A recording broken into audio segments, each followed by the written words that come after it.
recognize that word meaning a human, and that is why there's a collective noun that calls us Bantus.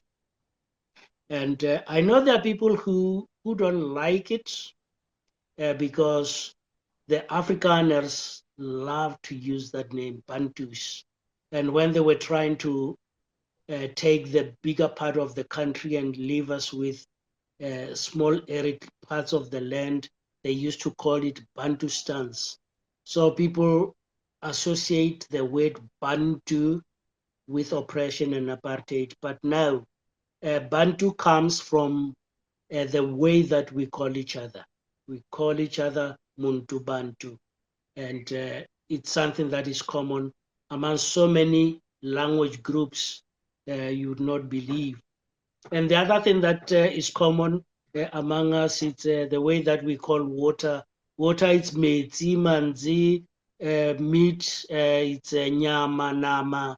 So we have certain words that are common among us. But this one of batu batu, that's what forms that connection amongst us. And then there's a principle of treating other people as you treat yourself. So, meaning when you are out there and you meet another person, you feel safe. It's a motto, umuntu, and as opposed to islwani, sebata, which is a beast. So the word also saying mutu, muntu, bantu, batu, mutu. It means you see something that you can relate to, something that is not bad. And you pick it up in our language when we talk about a person. When you are a good person and people are talking about you, they'll say, hey, Clive Kimutu, or Clive Umuntu, which simply translate Clive is a human. But if you are a nasty person, they will say Clive is Lord, meaning Clive is an animal. So there's that belief among us that we are not animals, though the truth is that we are animals. We belong in the animal kingdom, but we think that we are special than other animals. We have things like uh, compassion and empathy towards each other. I've seen it in other animals, but us as human, we seem to emphasize it more that we have it. We have respect among each other. We don't just talk anyway with other people. When you meet another person, you should be down to earth. We do it that way, but up to a level where I hate it also, because even a person that is angry with you, you'll find them being down and respecting you, displaying that piousness when they communicate with you, and also dignity. Other people deserve to be treated with dignity. There's no need to uh, talk to another person as if they are not the same as yourself. So whatever you can do on that other person, it's what you should be prepared to do on yourself. Uh, the Bantu people don't believe in individuals. That is where I find myself differing a little bit to the group of people that I find myself in. They like to do things in a group. For instance, if I become an atheist and say, no, I don't know about this God, uh, the question would be, but your people, Look at the whole country, Lesotho, the whole of Lesotho. We are a nation that is fearing God. Why do you want to be separate from your people? So there is collectiveness in how we do things. We believe the same thing. We dress the same way. And also, uh, culture is very important. And things are done in the same way in that collectiveness that is there. And also, you cannot just go and try to make it on your own without trying to involve other people, even though that thing is dying now as we are getting more people that are getting education from the West and they come with new ways of doing things. But our culture is that we work as a group. Here's an example. When you have, for instance, you've got a field. A field is a big place, and you can't plant and harvest in your field alone. And also because there was no money, you cannot even hire people to come and work in your field. But this is how it is done. During the time of planting, you announce, hey, fellow villagers, I'm planting uh, next week. Uh, you are invited to come and plant with me. And I've got what I call litsima. Litsima means what is a no, there's no concept for litsima in English. But litsima, it's where people come and help you. There's no fixed amount of payment that is expected, but you help them, and then thereafter there's a feast. So anybody in the village can throw litsima, where people come and help them with a big task, and after that there's a feast. So it circulates like that. Even during the time of harvest, it will be the same thing. Uh, the time that you would work alone, it's when you are weeding to make sure that there's no weeds that overcome your plants. That you cannot find in uh, economies that are driven by uh, individualism, where you have to pay people a fixed amount of money and you must have stuff. No. If there's a funeral, if there's a wedding, you can't take out wedding invitations. There's nothing like that. If you've got a wedding, you put up a flag, a white flag, and people know that, okay, in that house there's a wedding. And anybody who wants to drop in when you have a wedding, they will come, and the celebration is for the whole village. Even a strange person who was passing by, nobody's going to ask, hey, who are you? Who do you know here? What do you want now? It's that collectiveness. Then issues are solved, not taking people to particular courts and the likes. If there's an issue, people come and they sit around a tree, and there's going to be reconciliation that is done there. The purpose is to reconcile rather than to punish. And if a person then is stubborn, then yeah, there is banishing, where a person cannot live with people in that area. He can be banished, and they will find a new place where they can stay somewhere. Then generosity and sharing is part of Ubuntu. You cannot look at another person suffering. So before the Westerners became strong in our culture, we never had beggars. We never had people who, because they were orphans, then you find them suffering. Everybody was part of the community. There's a practice where people see that you are poor. A person will give you, what do you call it?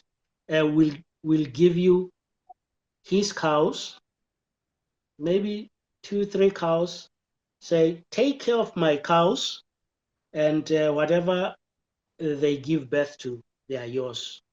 Then you must return my cows once the cows have offsprings.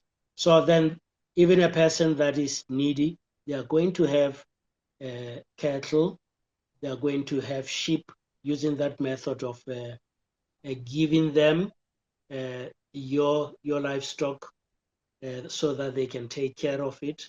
But whatever comes out of it then becomes theirs. And yeah, those are the things that I remember long time ago when I was young within our culture. Uh, but with this moving to the cities, with also the losing of the soil, most of us now don't have soil. For instance, where I stay in a complex. The only part that is mine, it's inside the walls. Even though we paid for this house. But outside the walls and the common ground outside belongs to the collective. And that collective, don't think it's a collective that works like the Ubuntu. No, it's where you hire people that are going to take care of that. No planting of food and things like that are outside there. We must go and buy it from the supermarket. So things have changed, and a lot of what was done inside the culture of Ubuntu, it's not easy to practice now because, uh, yeah, people are individuals.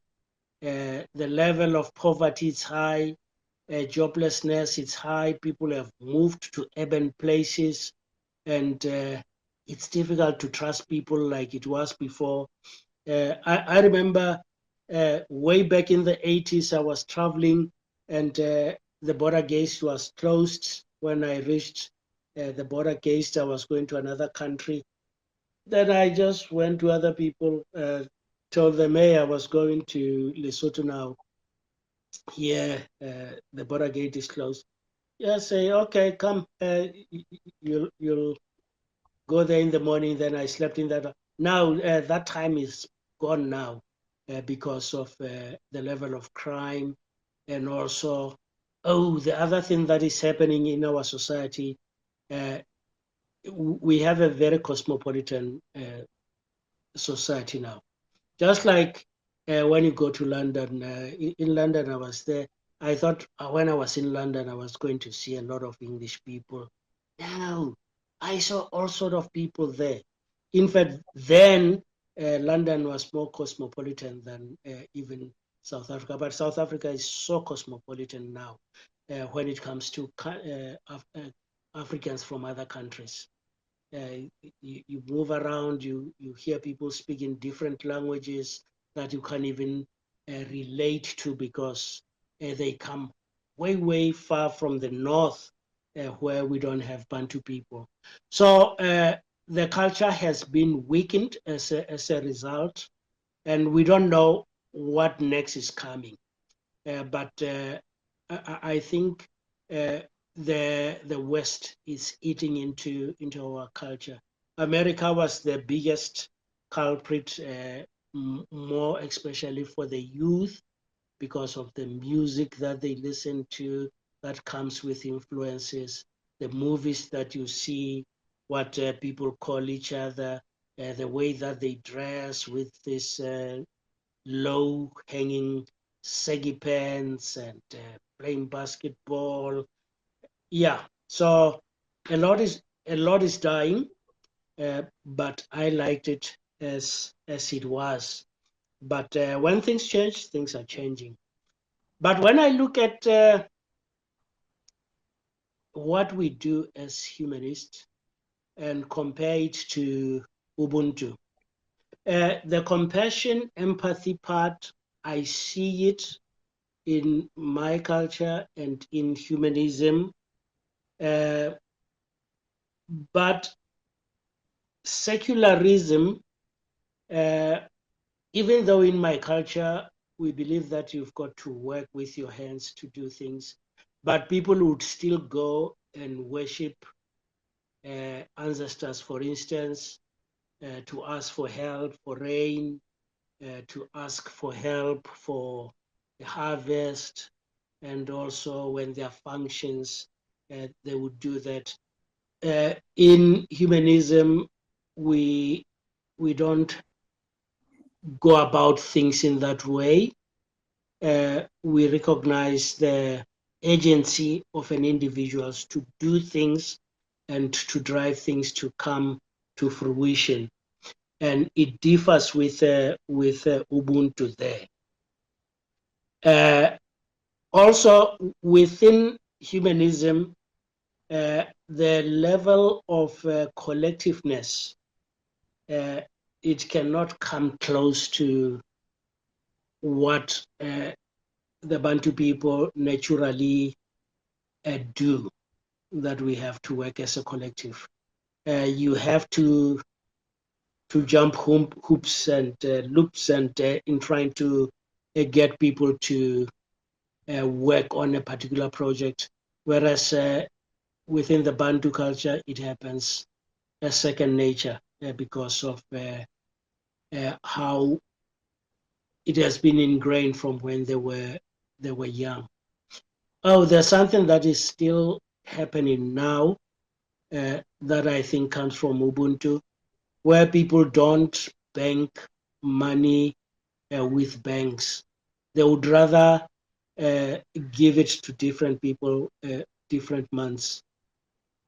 Say, how about taking £1,000 every month and giving it to one person, then next month we give it to the other, next month we give it to the other. So rather than taking it to the bank, these lump sums come to different families, and this thing goes in a cycle. That thing is so natural in our culture, and they call it mgalelo, mahorisana. You find it in Kenya, you find it in Tanzania, South Africa, what other countries? Uh, and up to an extent where we are even thinking about mixing it with technology so that we can deal with issues like interest and the likes, because it doesn't think about interest, that value loses money. If there are 24 people, the first person that got it 2 years ago, it's not the same value when it goes to the last person.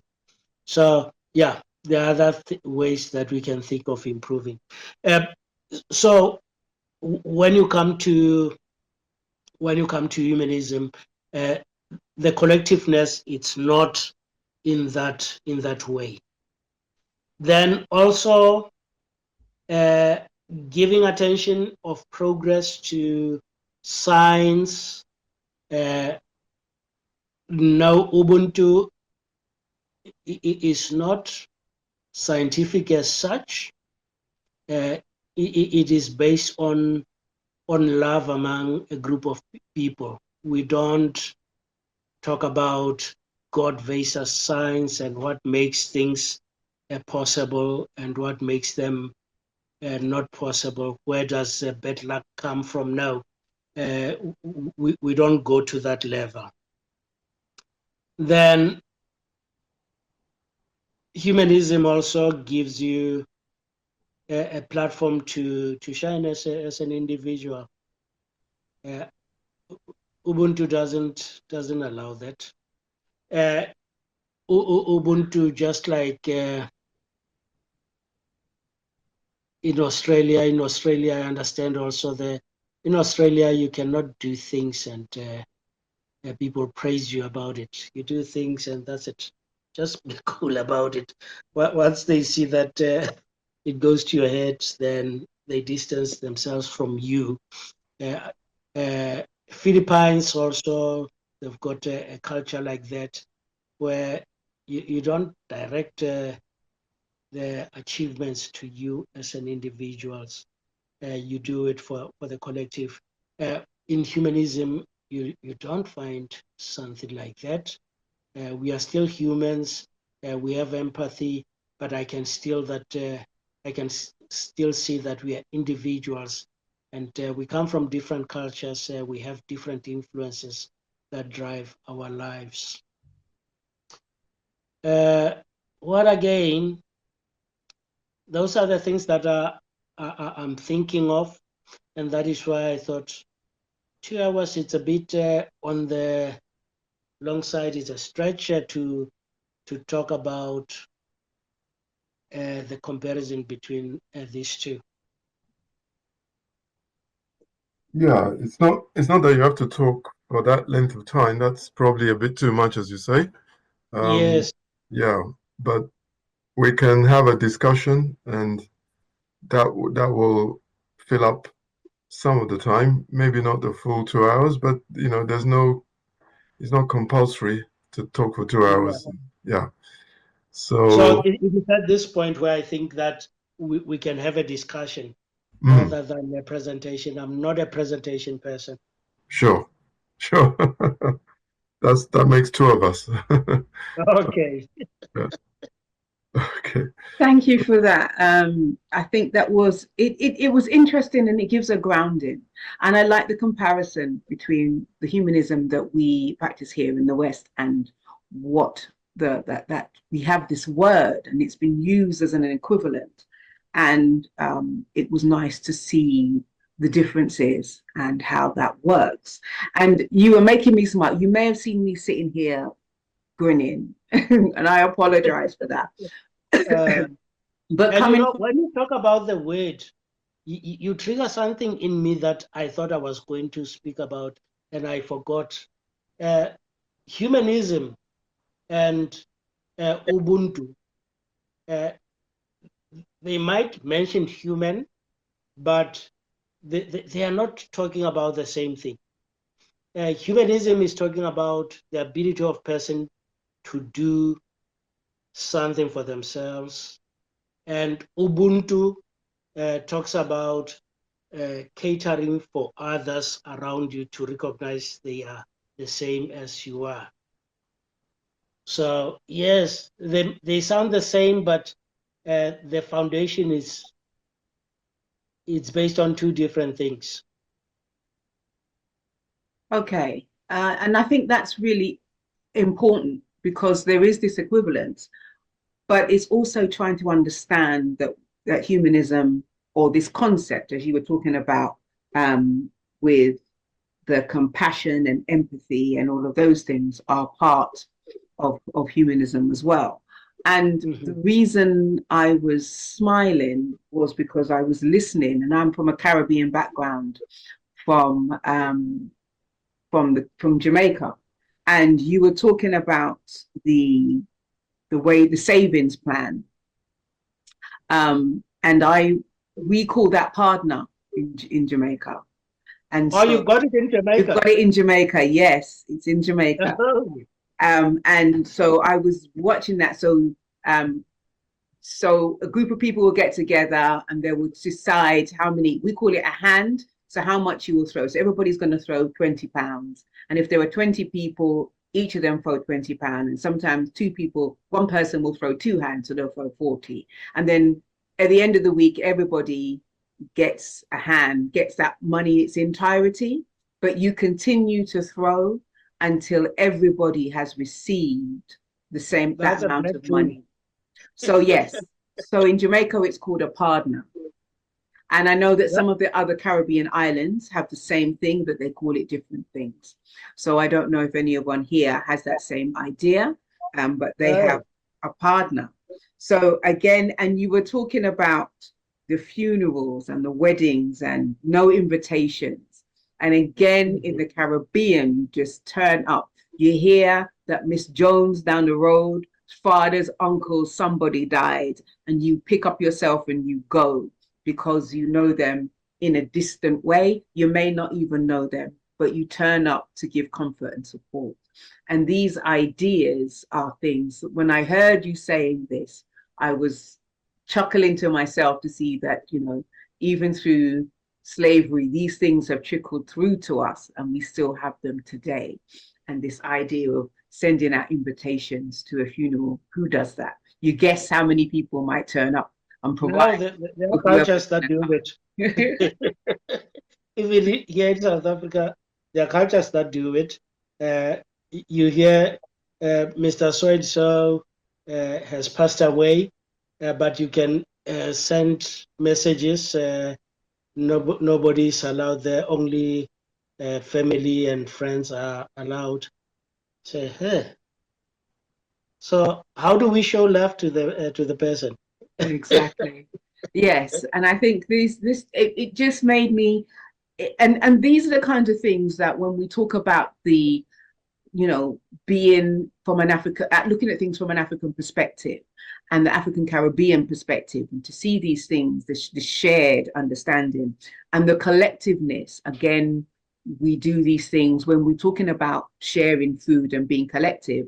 Everybody would bring something. I mean, now we've got caterers, as you say, the West has influenced us. But when I was growing up, this idea of someone had died and everybody would bring a plate, bring something. If it was a cake, you'd ask someone to do the curry, you'd ask someone else to do that. Or someone would just turn up with something and say, I've Before come the to this, funeral, and they would bring. people come and work. You don't even call them.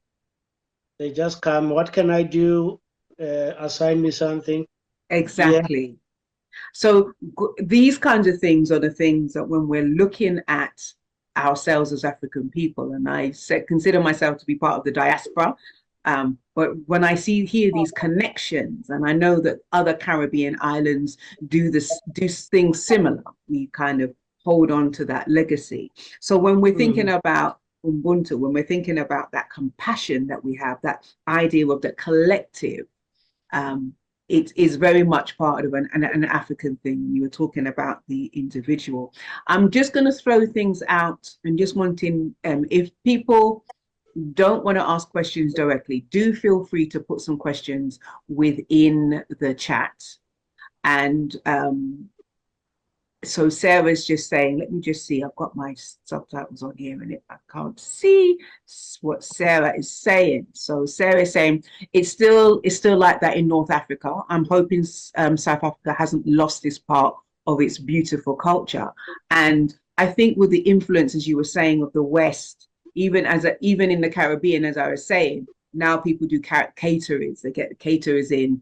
So that idea of, someone just bringing a plate of something or a pot of something is dying now, is dying out, this idea.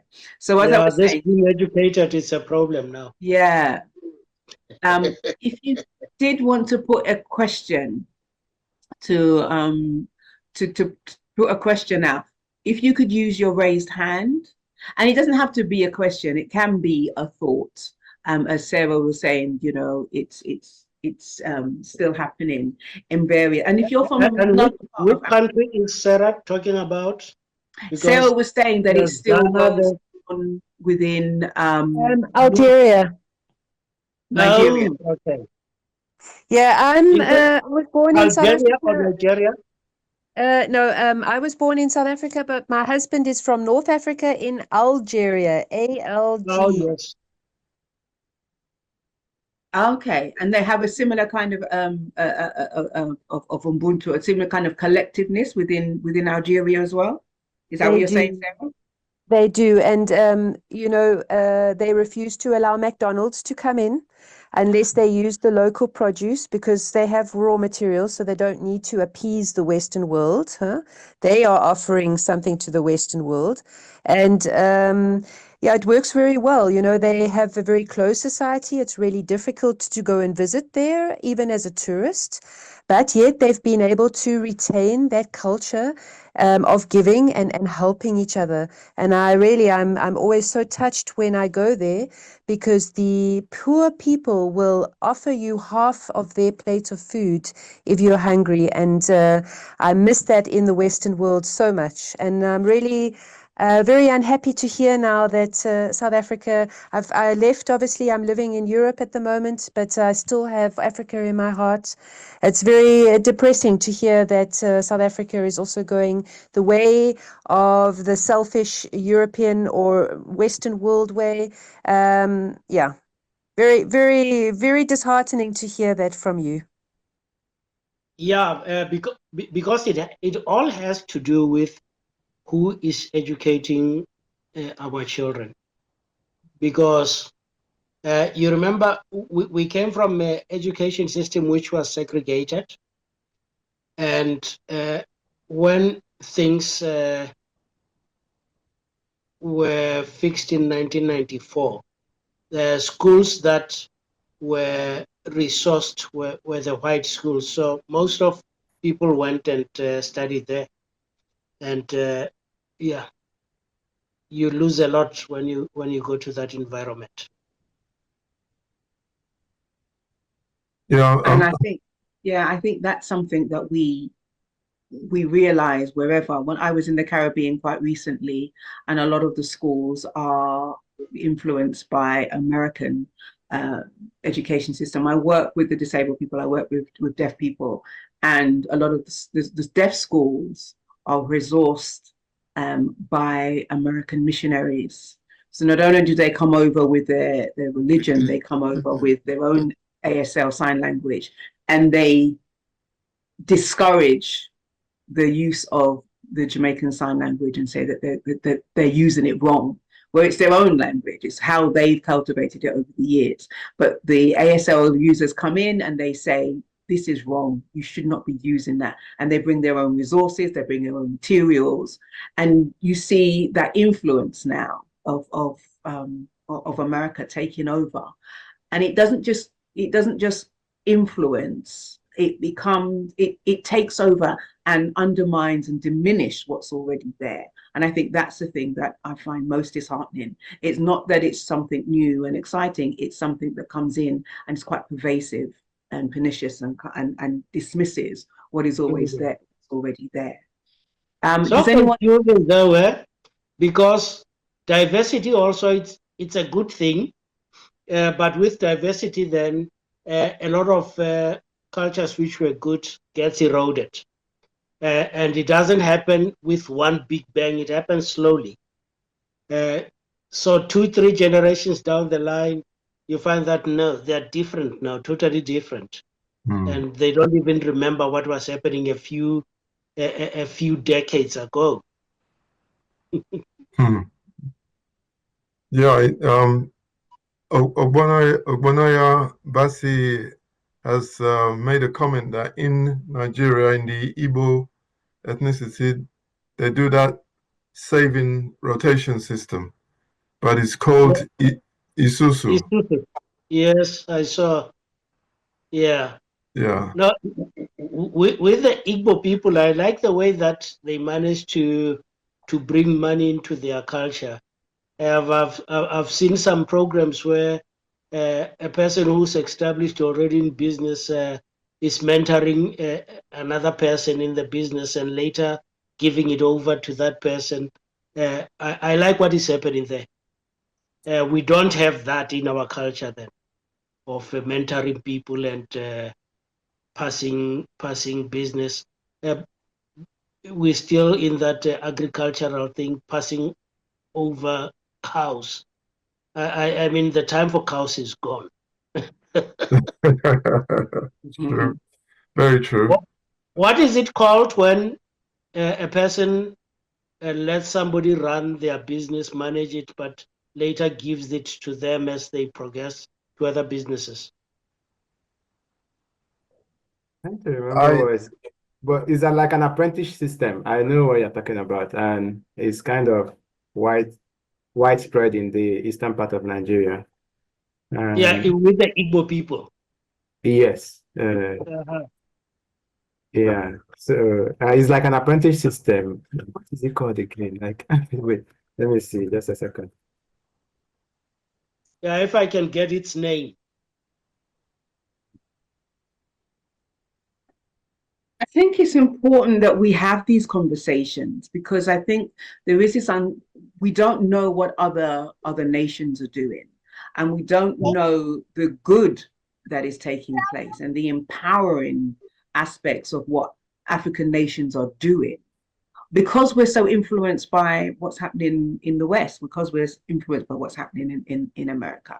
And so it's good to have these kind of conversations and think about how we bring that forward, so that because I'm in this crazy time that we are living in at this moment, this twilight world that we've entered into in the last 20 days or the last month. Africans, wherever we are in the diaspora, have to be thinking about how we are more self-sufficient. And this collective idea is one that belongs to us and that we should reclaim, I think. Yes, we are collectively in a shithole. You remember the last time we called it shithole countries there. But please, you know, having left and actually thinking about coming back again, because I'll never lose Africa. How is it a shithole? Africa has the raw materials. You know what I mean? And that's the deciding factor here. So, you know, there's so much potential there. Why can we not grasp on that potential and really accelerate ourselves upwards? You know what I mean? We And have to be bigger than Olivia, our ethnicity pride, because that's another thing that we have in Africa. It's not even ethnicity. I'm talking about all these tribes that exist. I wonder why other people are proud about their tribe more than it's necessary. I love what people in my tribe do, but I don't think that they are the best thing since sliced bread. I can see what other people are doing, and also I can even fit in other cultures in things that they do when I develop relationships with them. So we have to be aware that we come from the same source, hence we have so many commonality among the way that we do things among ourselves. So yeah, we need to mature now. This is a very critical time. There's no time to waste. Yeah. Absolutely. if I may ask, that the tribal mentality of, you know, only really perceiving your own culture and not being open to others, is that something that the Western world introduced, or is that something ingrained in the history of Africa? I don't know, but the colonials preferred certain groups over the others, and that thing in its own creates tension. For instance, in Rwanda, you see people who were put in power, the minorities. If you do that, the majority is going to resent these minorities, and there's going to be tension. I know you are going to benefit because as they are fighting, but that was a setup.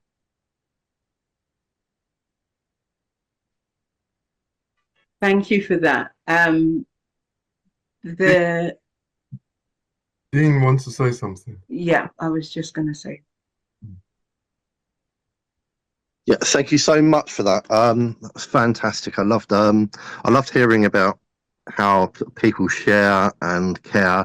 A few things. I'm going to have to quickly go in a little while because I'm out tonight, unfortunately. But there are instances of similar cultures within the West. If you look to sort of the Nordic countries, where there's a strong welfare state. I mean, these sorts of things are done by the government. People provide money for it, but there is a kind of sharing amongst the more sort of individualistic philosophies, which are sort of very prevalent in the West.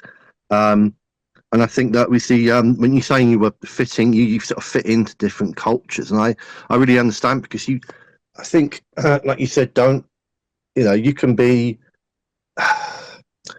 lowercase p proud of where you're from and the people you are more closely related to, for certain actions, but like you say, you don't put people on pedestals like that.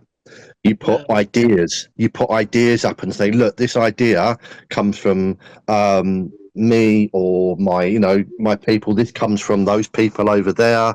I think that's what we should be doing is taking ideas, and that's what we as a species have done since forever. Is taking ideas we like, ideas that help us survive and better, and bring them into our own culture. And I think it is about time that we had something more concrete, worldwide, say maybe through the UN, have a sort of an initiative really supported, best practices for humanity, supportive people, what supports people, what helps people flourish, and really going to hammer and tong in sort of trying to get different people, countries, cultures, leaders to understand how that will better them and their own, and then that way hopefully we can I don't know what you think. Yeah, I do think we need social engineers as a particular practice now, because changing a culture, it's not an easy thing. You need to plan it when you want to change culture. You cannot just think that you will stand up there on your own and do it within a few years or so. Now you need to learn about cultures, learn about what do they call it, anthropology and things like that, to understand what makes people tick. So yeah, it's quite a stretch to think that we'll be able to do these things. There's a lot that I learned about Nordic countries from non-time since my 20s. Now I'm 60, but I haven't managed to implement those things in South Africa.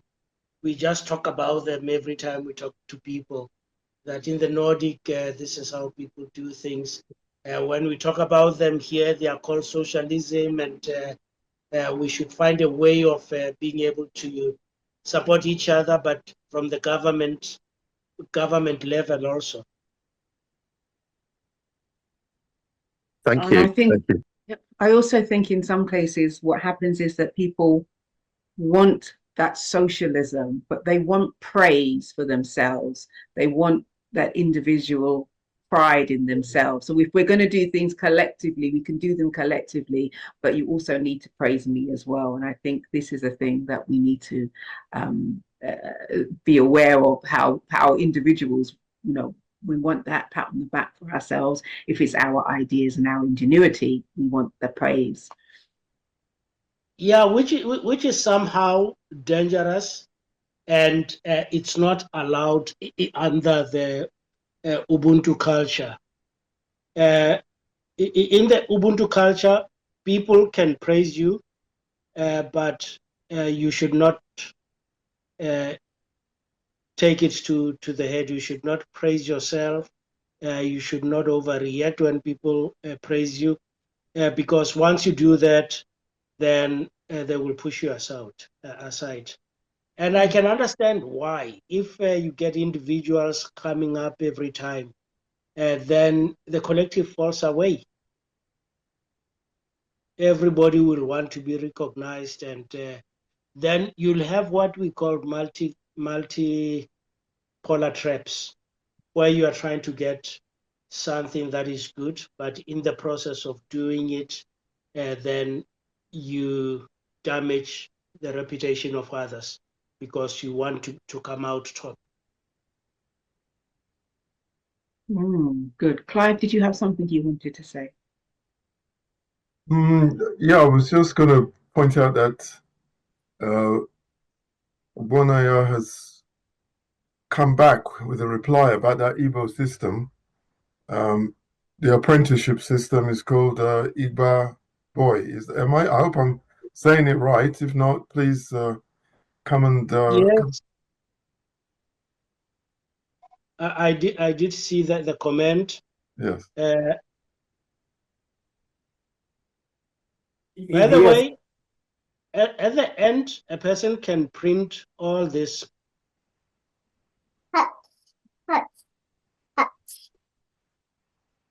Tess, can Let you me mute see. yourself for me, please? Okay. Lovely. Great. And I just wanted to say it's actually heartwarming to see all the things that are still going on in Africa.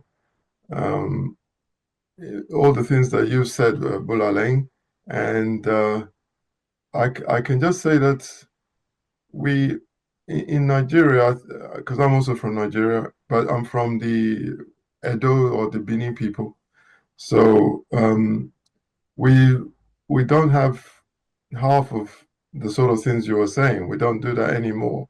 I think there was a time perhaps when they used to do it, but these days all we do is just lend a hand if we can.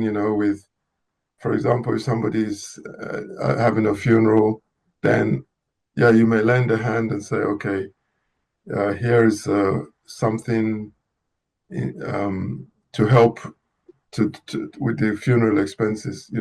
That's about as far as it goes. It doesn't go much further than that because No. And I think it's individualism that also is wrapped within Christianity and other religions. It doesn't have the collectiveness that is needed. It's about individuals, it's about founders of churches, it's about the wealthy one in the churches bringing more donations, getting more platform. So, yeah, it's sad. Just thinking about, we're sitting here now where I'm assuming that all of us are humanists, atheists, non-believers, or along that path. What's the future for us as African diaspora, humanists, non-believers? What is the thing that we should be doing more of to think about humanism, but thinking about it from that African perspective as well? How can we start to think about that? And what is it that we think we could be doing that we're not doing now? I think we are doing well. Oh, sorry.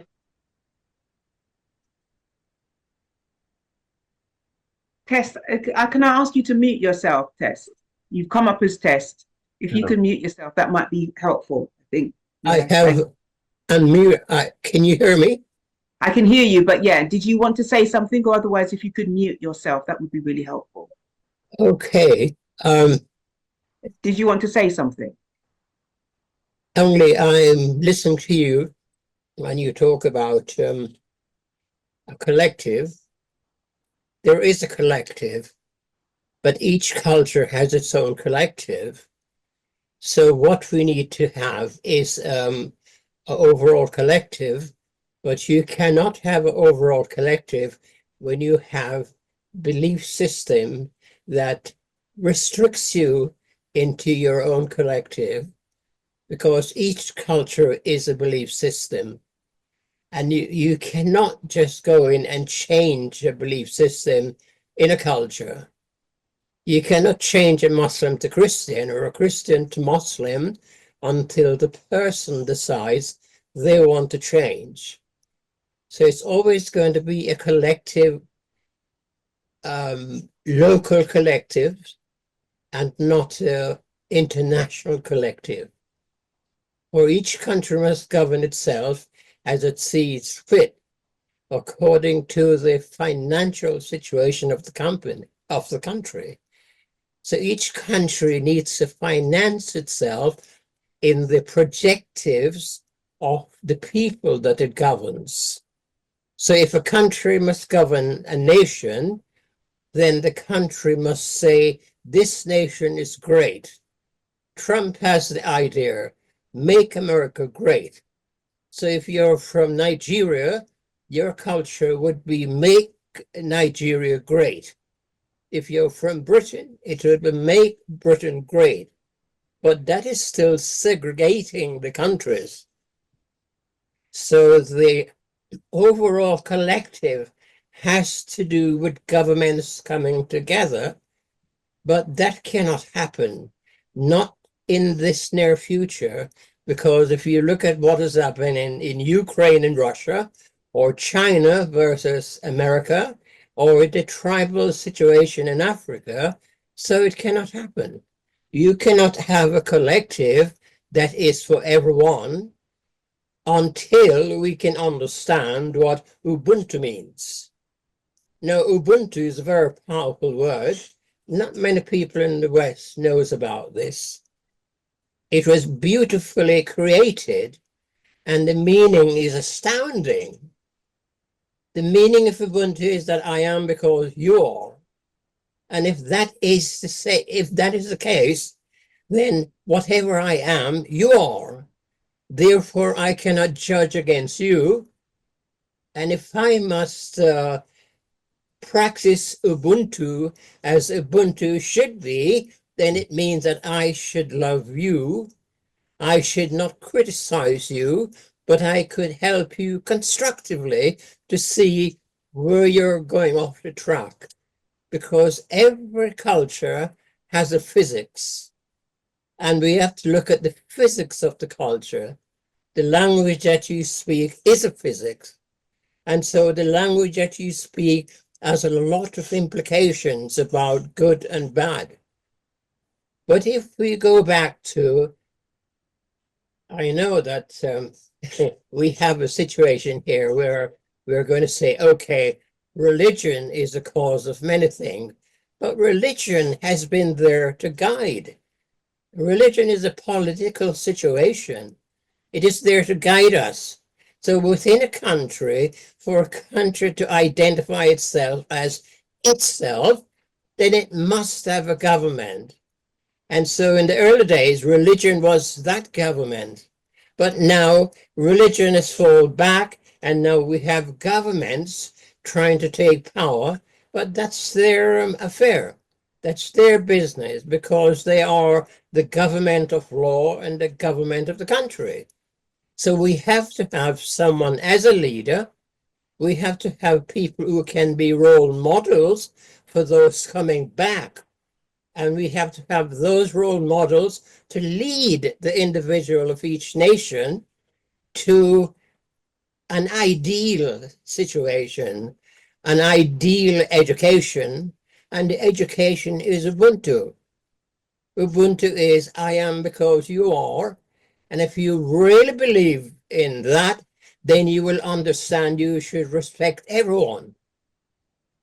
You should allow everyone to grow, and each person will grow at their own rate. They cannot grow at the same rate.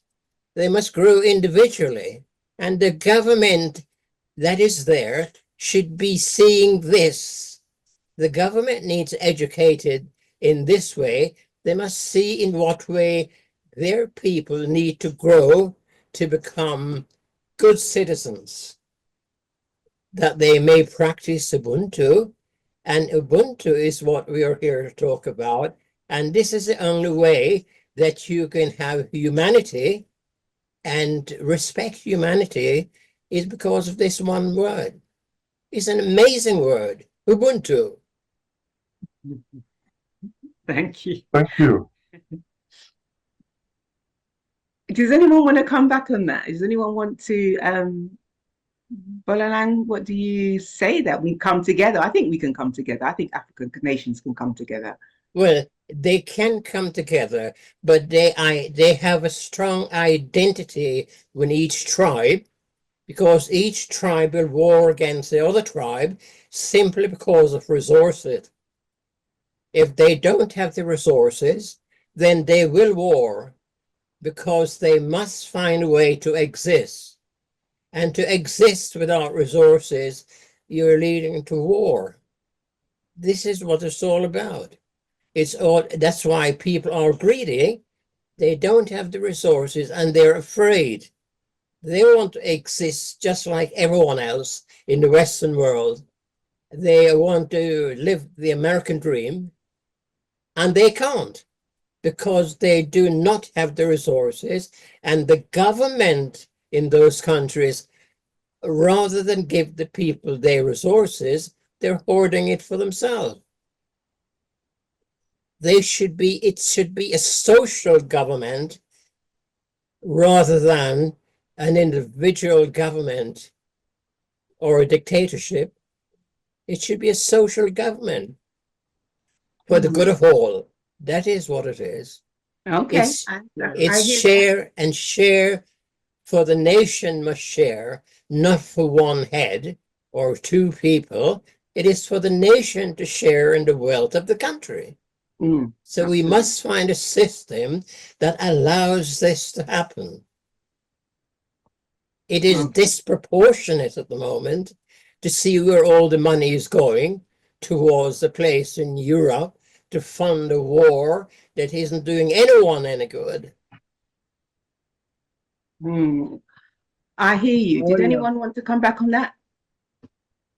Yeah, on the issue of nations having too much pride in themselves, I think that is damaging. It's a solution that has what I called a multipolar trap, where a group of people feel good about themselves, and in the process, then they make other people feel small. Trump would not be in the Make America Good without calling us a shithole places.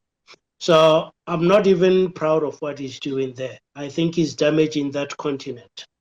We need somebody who can think globally, somebody who recognizes that everyone needs the other, not somebody who's going to behave as if other people are being done a favor.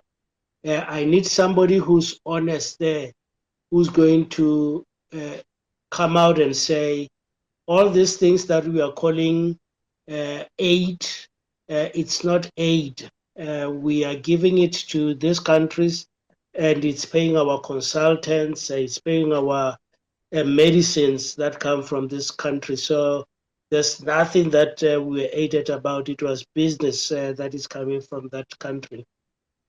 So popular politicians like Trump, no, we don't need them in the world. And I find it even difficult quoting him because of other things that he has done that I've seen damaging that psyche of a person to say we can do things together, we can help each other. Yeah. Then as Africans humanists, I think we should continue doing what we are doing. We are doing very well by promoting critical thinking. I see the youth now trying to voice their minds, questioning religion. Religion is outdated. As the lady said, that it was a government then, and now with secularism, there's a time that it was clear that we are separating religion and the state. And it seems they have missed the memo, and they still think that they've got to influence the state. Us as humanists, we have to stay on that point that, hey, people, you have been given your own area on the side, go and do your little party there. This is government. It doesn't need you. Under this government, there are people who have a whole lot of other beliefs, and we don't want one belief to come and put its weight, saying we are the majority or what. The government, it's about governance, and it's not about beliefs. Beliefs, it's something that stays in the headspace, and it applies to a group of people who want to subject themselves to those. If you are 99 and you've got a belief that you are the most handsome and beautiful people, and one person believes that everybody is beautiful, including themselves, you cannot subject this person to that belief, saying, no, no, no, no, it's only the 99 that are beautiful. Don't come and tell us something. You are ugly. You see, a belief is something that is not factual. It's something that is just in the mind, as an agreement among a group of people. We don't need it in government. In government, we need things that are practical, things that are secular. So we must do that as humanists encourage that. We should also encourage the ability of an African to do to direct their own destiny. This issue of relying on God to help us, relying on the West to help us, it's a damaged psyche that we should fix. And we are there as humanists to talk to people about it. It is our role now. So I don't think we are not doing a good job. We should just do more of it. We should just get more people in it. We should be able to have strong organizations for humanist, for secularism in Africa than we are doing now. Because as it is now, we are about social. It's meeting others that you know that they believe like you believe, but it's not an organized movement that looks like a church where we have uh, we are telling the members, we are telling the progress. No, we are not yet institute. What's that word? Tongue twister. We are not an institute. I wanted to change institute as a noun to be a verb. How do you say it? It twists my tongue. Institutionalized. Institutional. I can't say it. Okay. I'll say it for you. Institutionalized. It's one of those words. It repeats those too much, and I don't think it's in my time to do it. But that's what we must do as humanists. And I'm happy the way that the youth are taking the baton. What I see as a reason for concern is the youth wanting to go back to spiritualism. At a certain point, the West came and they managed to take over because they were comparing their religions with spiritualism, which all of them are just beliefs and not real. And if we think that spiritualism is our anchor, we are going back to the point where we're using it as an anchor, and we are running the risk of losing it. Our anchor should be to recognize our agency as human beings, to know that we are the ones directing things, and we don't need unseen forces to help us to achieve.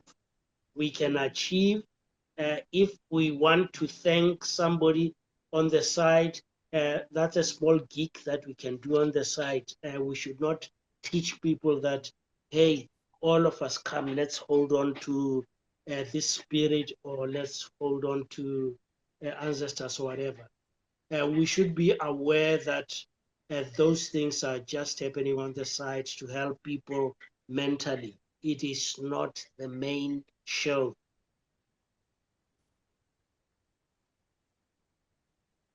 So Ogbananus was saying that sorry, I've lost it again. That we don't have the numbers as humanists. It doesn't matter. Humanists in the African community are far outnumbered. Organized religion seems to have more of an advantage. And I would agree with that. We are outnumbered, and it is about growing our community. But should we be taking up more of those social issues? I think one of the things I find with humanism is that we are meeting every week, or we meet amongst ourselves. But what is it that we are doing? How are we living Ubuntu if we are not with the ordinary people? With the ordinary people, we meet every time with the ordinary people, and ordinary people are watching us. Ordinary people are seeing that, oh, he did not slaughter a cow, but nothing bad is happening to him. He did not go to church. Now I've seen him for 15 years, and he's not dying. And you might think that we are doing nothing. We are an example for people to see that they've been lied to. That is why, even if we are the one in the 99, that one in the 99 dilutes the power of this 99, because that 99 is not actually 99. Maybe it's only 10% influencing the remaining 89% because of peer pressure. And as we eat into that, then we see progress. I'm seeing a lot of progress than 18 years ago when I came out. I see a lot now. And I'm happy. I'm happy with the progress. I'm going to throw an idea at you. Firstly, just let me say, Ubuntu, if you're a humanitarian, that should be above your doorway before you enter. And that should guide you in your thoughts about what your conference is going to be. Because if you are in Ubuntu, it's always going to be for the best of all. Respect, appreciation, and gratitude. So we have to look at that. If you look at that, and if politicians can hold this together, then they would always do the best for the people that they're governing. Without that, it is one-sided. Democrats, Republicans. I mean, the American Constitution, that every man is born equal, it's not logical, because every man is not born equal. But it's in the constitutional rules of the American Constitution. So we have belief system, and that becomes a belief system. That becomes like a default system. So the American default system is built on, it is evident that everyone is born equal, but it's not so. The people who made that law, they were not equal. They had slaves. And yet they implemented a law that every man is born equal. But every man is not born equal. We're here to learn, and we're at different levels of learning. And that is why there is this difference in our position educationally. But let me just go back to the word spiritual. Spiritual has been a trap. We believe in spirituality as if it's something special. It is different from everything else and just better than everything else. But it is not better than everything else. It's a word that we invented to pull things away from the everyday life into a more spiritual life. But there is no spiritual life when people are suffering. You cannot have spiritual life when people are suffering. It's just a default system. So if everyone is trying to be spiritual, what we need to try to be is human. What we need to uphold is Ubuntu, for Ubuntu is going to be the final answer. Now, I know that our friend there doesn't believe in the Bible, but it's not a matter of believing in the Bible, but we must look for wisdom where we can find it. And in the Bible, there are a lot of wisdom given. For instance, in John 1, it says, in the beginning was the Word, and the Word was God, and the Word is God.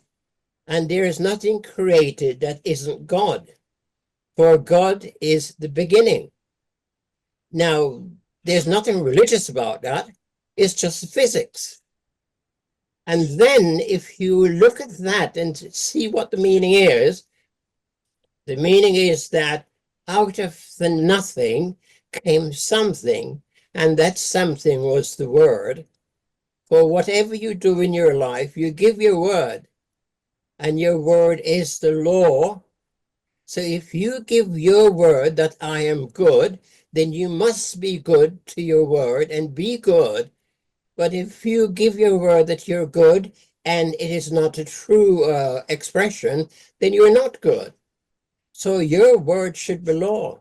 Because in the beginning, John 1, it says, in the beginning was the word, and the word was God, and the word was with God, and there's nothing created out of God. That's what it says. Now, Ubuntu answers that question, but let me put it to you. I won't go on too long. A lawyer asks Jesus, whether you believe it in or not, but you must gather your wisdom where you find it. Do not throw it away. Gather it, because wisdom is a crown. Knowledge is a crown. It gives you wisdom. A lawyer asks Jesus, which is the greatest commandment? And Jesus told him, thou shalt love the Lord thy God with all thy heart, with all thy soul, and with all thy mind. And second to that is thou shalt love thy neighbor as thyself. Can you see the foundation of Ubuntu in that?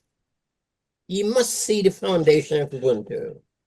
So what we are talking about is Ubuntu. This is the meaning of Ubuntu. That's the name of this meeting, It is Ubuntu. for that. I think we should let. I've got a question also there. Mm.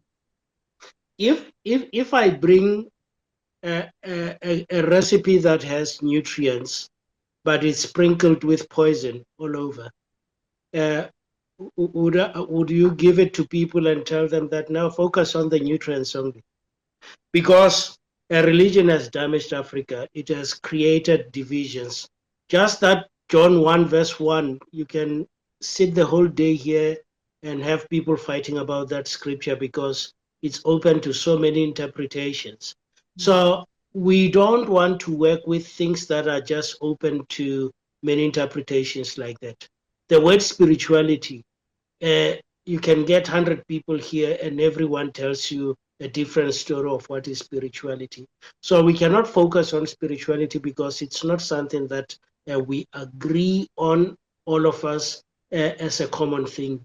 Beliefs should be kept at a personal level, and we should be driven by the visions of the group. Those beliefs on tangible things that are achievable. That's what should be driving us on the belief side, not believing things that are just created in our minds and different people view them differently. And the other thing, Mr. Test, is that when you started, you said that the American Constitution says all men are created equal, or should be treated equally, whereas in fact, the people who wrote that text had slaves. That's what you said. So, No, the so, people who wrote that text had slaves. so Yeah. therefore, we Yeah, should. so they were not truthful, There but were, we still go. Sorry, I'm just going to finish here. We still go into Ubuntu. The main question is Ubuntu. The examples I gave you just now with John, that everything that was created out of God. Then the creation, because God was the Word, and the Word was God. And everything that was created, there's nothing created without him. So okay. everything that It seems to me that you are being a little bit skeptical about the let me American Constitution. No, wait, I wait. think sorry, Tess, I'm just going to interrupt you for a same way. second. I'm just going to interrupt you for a We second, Tess. feel the I'm going same to way say to about the you, Bible. I think when we're talking, I think the thing about it is, I like the idea that we're talking about Ubuntu, because that was the theme of today.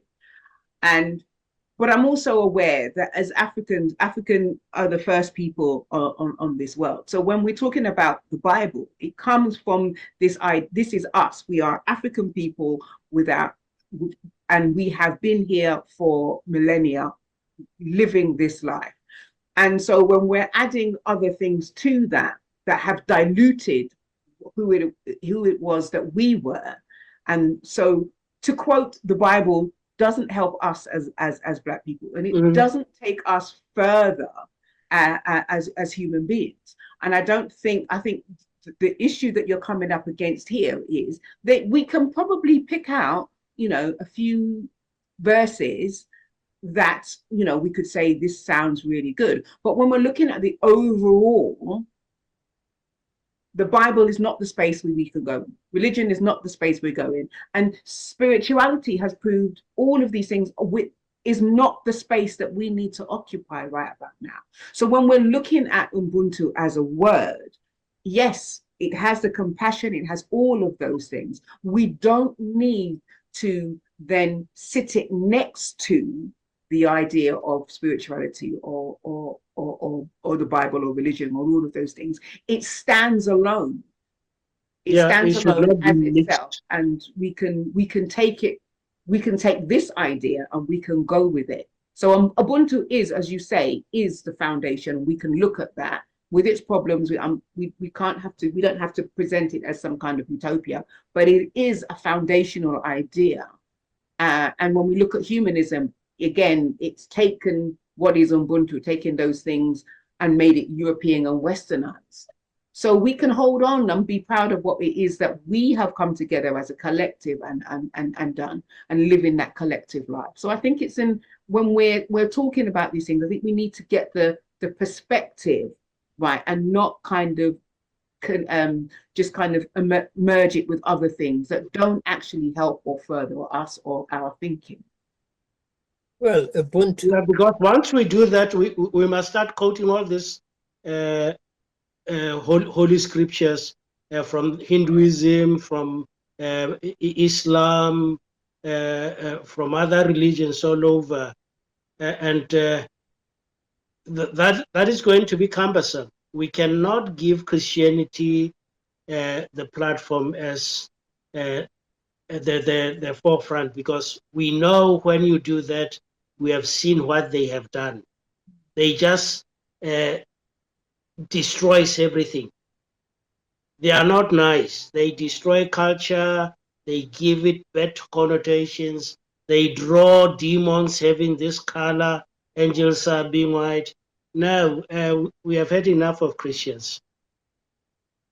You can say the Not same. nice. You can We say don't this. want even their we don't even want their John 1 verse 1. No, They can keep. you Is can there say anyone this. else that wanted to add anything? Stephen, Oware, Sarah, anyone wanted to kind of take this discussion in, add anything to this? I can see, I know you're all there listening quietly. I think every time you bring religion into it, there's obviously going to be different opinions. I'm not a religious person, I have to tell you. Some people need it as a crutch, and that's how I see it, to rely on. I try and uplift myself without needing it. But just to force the point home about how religion was used to manipulate and really as a part of colonialism to rob people of their culture and even put them in slavery. Jesus was actually he was of color.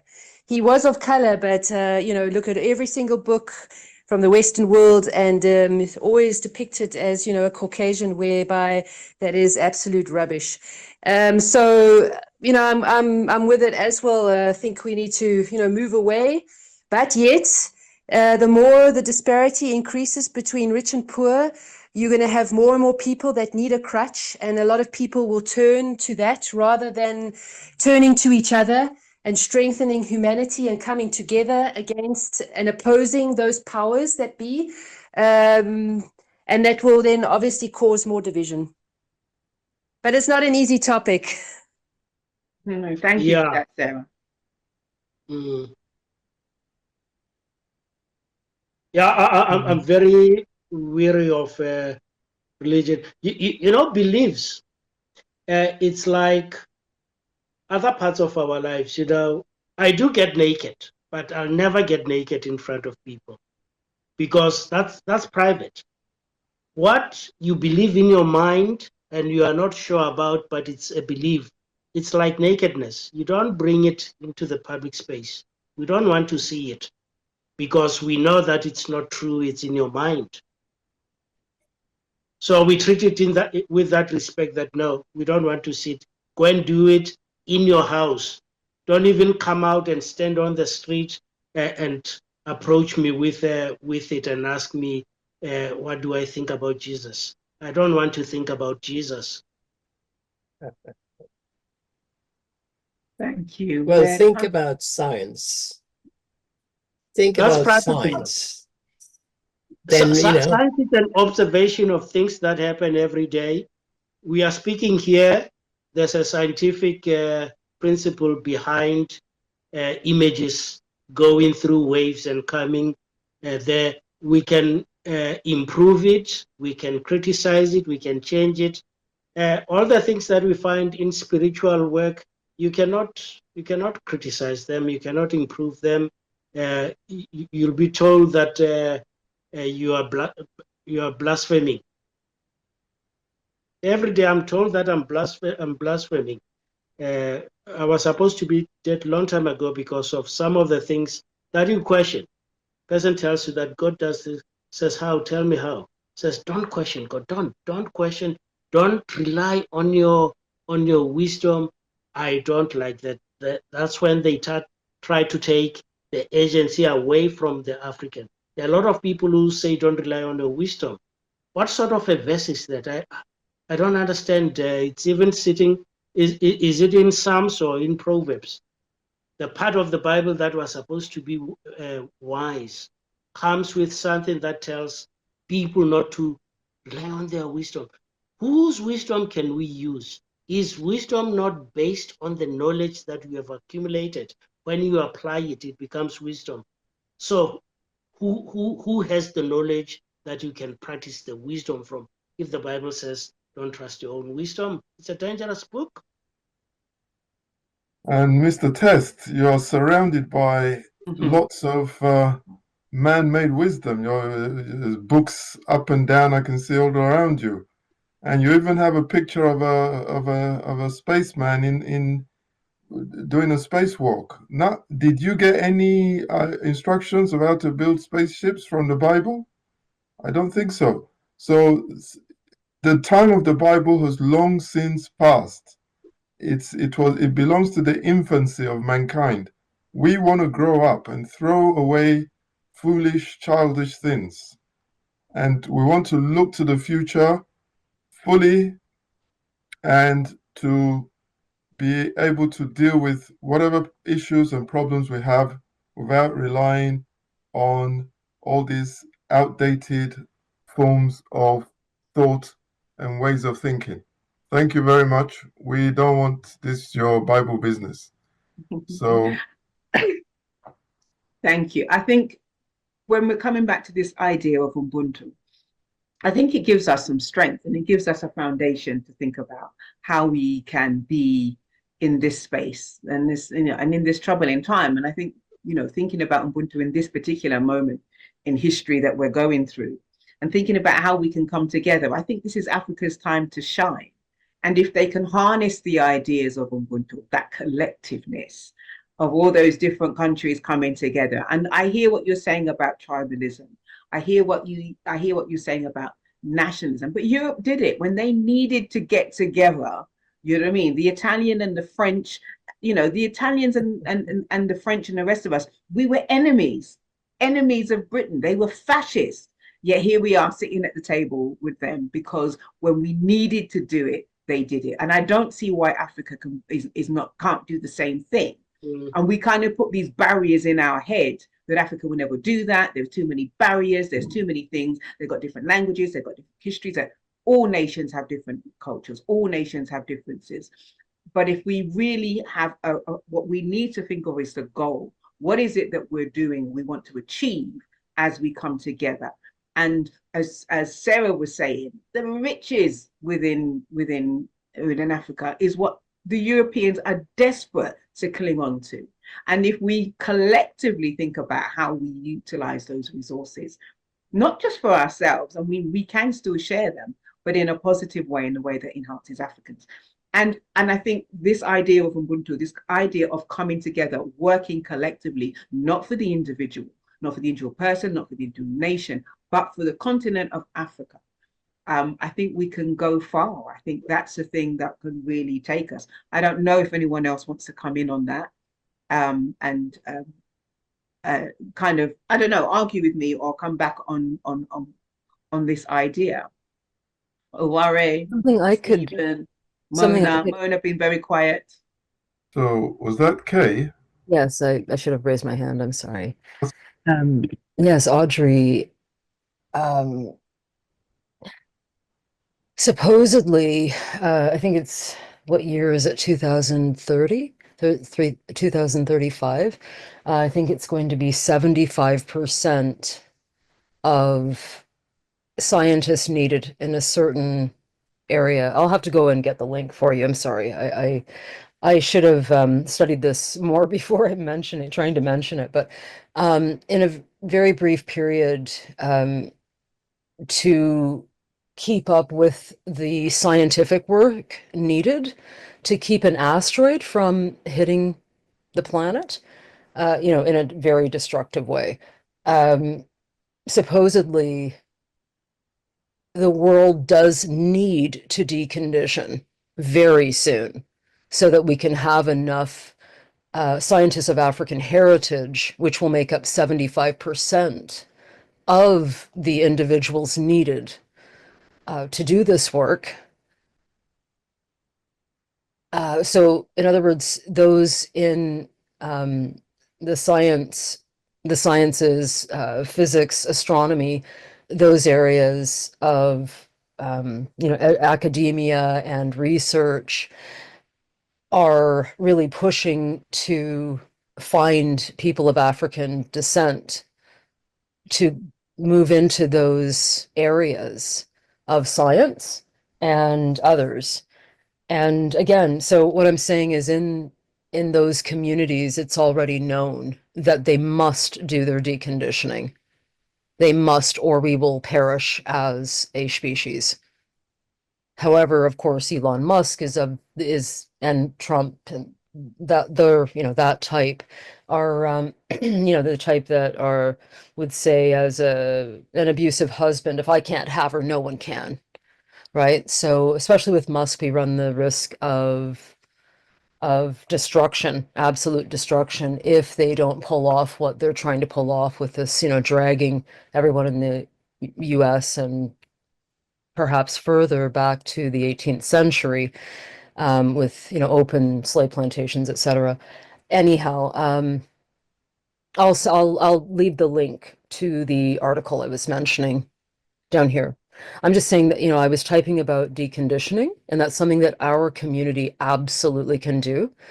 And so many people are talking about it, getting into it, already have done it, etc. And again, I just wanted to add that, the science and physics community is, I think, a pretty big deal. I'll leave the link. Thank you for that, Sarah. That's really interesting. Sarah, you have mentioned Musk's autism, and I've heard this argument beforehand, before, and I suppose there's a piece of me that says that's autism is autism, and but he's got so much power that what I mean. Does his autism then mean that he's excused from his behaviors and his Do you know what I mean? He's endangering all of us. Yeah, that's the point. It means that deal with that. the world is endangered now. Oof. And he has so much power in his hands, but yet he's not 100% in touch, with normal reality, and can really cause great destruction in his position. And this is really, really dangerous for the world. Yeah. He's not excluded. He should be locked up. We should not forget that one. He was parachuted to that position. Yeah, he was able to get there because of, once people have wealth, well, I say when white people have wealth, Black people with wealth don't seem to be able to do the things that white people with wealth could do. But because he's managed to being given that privilege of being able to get to that position. But I still think we need to be clear about this. We can't, regardless of his autism, he's still in a dangerous place, and we can't then kind of just say, well, he's autistic, we can back off. No, we need to do something, because we're in peril. We're in absolute peril. And I think this is the time. I'm looking now at my fingers, and I can see under the table, my legs are crossed, that Africa will come, African nations will come together. I'm hoping that this is their time, that they can use this moment as we see not just America, but the West in general, as we see them kind of scrambling, because this is the time that they're scrambling to try and hold on to what they have. I'm hoping that, like phoenixes, multitude of phoenixes, that Africa can then take over, or at least rise. We don't have to emulate what Europe has done. We can create what an African world would look like if African nations were leading it. And we really need to think about that. And as I say, I think Ubuntu is a way of bringing that. It's 5:45. We've managed to fill almost the 2 hours. Mm-hmm. If we wanted anyone with some last, sorry, I was going to say, any last minute thoughts? No, I just a comment when you talk about the phoenix in ashes. We have been in ashes. I'm talking about real ashes. We have been beaten into pulp as Africans by other nations. And yes, it is the time for the phoenix to rise. And like what you say, the phoenixes, because we're not beaten as individuals, we're divided and beaten after as individuals like that, to the extent where we don't even think it's one phoenix, we think it's a lot of pieces. Yeah, no, I was just supporting that statement. I love it. Thank you. Thank you. Any last minute thoughts from anyone else before I bring this to a close? Where do you have any philosophical gems to contribute? Thank you, Kay, for your. I don't think I've got a way of thinking philosophically, but there's one principle that I've been living with the past 18 years since I left religion. If you have to believe it, don't tell anybody about it. If it's a belief, don't tell anybody about it until you have managed to move it from the belief to the knowledge space. And that time it's fit to be consumed by the public. But if you bring beliefs into the public space, you are feeding people something dangerous. You are feeding them something that they can translate in or interpret in 1,000 different ways, or myriads of different ways, and you are creating a havoc.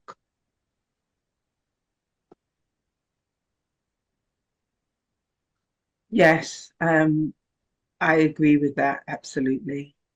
I'm gonna take the time now to kind of bring this enlightening. I think it's been a really good discussion. I think it's been one that is needed to happen. And I'm thinking about, I'm always thinking of next steps. I'm always thinking, I'm never living in the moment. I'm thinking of what do we do now? And I think as humanists, we need to be, as Bolelang was saying, that we come together and that we're doing great things. I think what I may be missing is us, I don't know if I want to use the word advertising, but at least in being more informative about what it is that we as humanists, as African humanists, are doing. And just trumpeting it in a way that shines it out. And I think you can't be something unless you can see it. So I think we need to be more visual and be seen, to be doing, so that what we're doing is seen in a way, because I think that's the thing that I think is missing within the humanist community, and that's in the European community and in the African community. And I know that it's slightly different when we're looking at the African community, when we know the perils of speaking out as a non-believer. It's a little bit more dangerous. There's a little bit more, there are more barriers. But I think we can actually be thinking about how we take our voices and elevate them a little bit so that we can be seen, and that we have a place where people can come to and think of and be incorporated in the minds of ordinary people. Yeah. Yeah. I think the good thing that I take away from this particular presentation, now I know Audrey, I know Clive, that's on top of Lola that I knew. And when I replay this video later, I'll be seeing other people also speaking there. And forming that network of coming together will give us a bit more of strength. Because the other thing, as individuals, we don't have enough money to can market this. And that is why I use guerrilla marketing. And maybe that's why people that knew me as a Christian, they don't like me that much, because they say I talk too much about this. Yes, I talk too much because that's the only way that I can say, I'm here, notice me. And I don't care. I've written off that time. Every day I must say something 2-3 about my non-belief and about relying on my agency every day. So imagine if I do it, and I know what you are doing, Audrey, there. I know what Clive is doing, and we coordinate these things, this guerrilla type of behavior. We can come up with a lot of more structured thing that looks like a huge thing. Exactly. Only to find that it's happening in different places and it amplifies itself when it comes together. Yeah. Thank you. Okay, can I just say that very thank you everybody for coming. Awere is a normal philosopher guy, and he's hasn't got a lot to say for himself today, but that's okay, because I'll say it for him. In the Western sphere of influence, René Descartes said, I think, therefore I am. Whereas Ubuntu is I am because we are. So I prefer the African philosophy to the Western philosophy. So sorry about that, Awere. You have to work harder if you want me to go along with Western philosophy. I am because we are is preferable for me. Thank you. I've left in the chat our donation details. So if anyone has enjoyed today, do feel free to make a donation to us. If not, just keep us in mind. We are on Meetup. I want to thank our guest, Bolelang, just for your words of wisdom and your support, and just to given us this foundation to think of where we go and what Ubuntu means to us. It kind of given me a little bit more energy.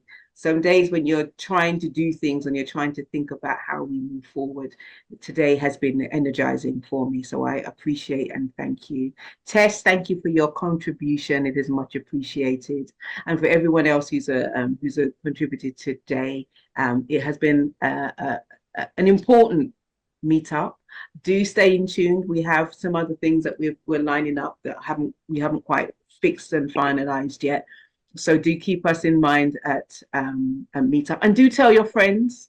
Do tell other people about us so that we can continue to have a larger audience and continue to do what we do. I want to thank you all for coming today, and thank our guests, thank everyone, and take care. And this is Audrey. I am Association of Black Humanists with Clive there as well. And follow us. We're on social media. So if you see us, we are on TikTok, Facebook, all the usual bits and pieces. So we do from time to time put things out there as well. Okay. Any last minute? Thank you, Kay. Thank you, Kay. Thank you, Bolelang again, and everybody else. It's been great. It's been Thank you, Mona. I really, really appreciated and enjoyed this meeting. Thank you so much. How do I say your name, sir? Bolelang. Bolelang. Oh, yeah, Bolelang. It's Bolelang. And Thank the you so surname much. is Rakeepile. Incredible. Thank you so much for being here and explaining so much, and congratulations on getting out of escaping the Jehovah's Witness community. Yeah. Yeah, it was hectic. I have distributed too many pamphlets. Thank you, everyone. Have a good rest of your day, wherever you may be, and do stay in touch with us and keep in touch. Thank you very much. Enjoy. Thank you. Thank you. I'll leave the Bye. link. I'll leave the link at Meetup in the chat area of the event. Brilliant. Thank you Okay. so much. Good night, everyone. Happy. Okay. Good night. Good Good night. night. Thank you. Good night. Thank you. Bye-bye. Bye, Tess. Thank you for your contribution. We appreciate you. Okay. You take care. Thank you. Bye-bye. Bye.